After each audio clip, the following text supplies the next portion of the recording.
नीलांख अपना काड़ के एगो मेनू सम्मोहित करनी कसम से कह दबानी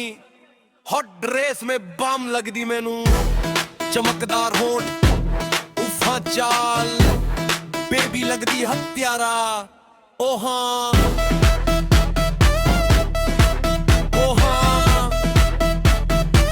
अपना बम फिगर मार नीलांख अपना काड़ के एगो मेनू सम्मोहित करनी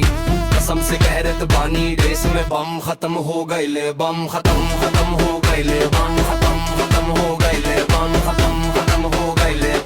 बम खत्म हो गए बा जब बतियावे नी तो तोरा आँखी में दिखे नी हम तेहरा साथे पड़े वाला लोंडा नहीं एगो सफेद गिनी पिग लेके आइल बानी तो हर फोटो खिंचवावत बानी अपन प्रेमी अपना गुरु के देखा हम तोरा के सवारी पर ले जाइबा फिर छत खोल देबा सीधा बोली संकोच मकरी आज रात हम तोरा के कस के पकड़ लेबा आज देर हो जाइबा हिम्मत से घरे फोन कर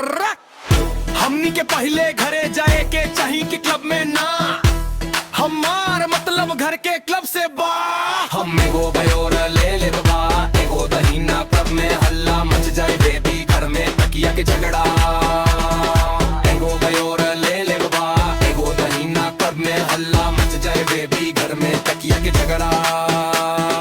रौरा तय करी कि का करी बस तनी डेराए के पड़ी शैंपेन हमरा पैंट पर दाग लगा दिले बा कहत बाड़ी के बदल के होटल किराया पर ली सुन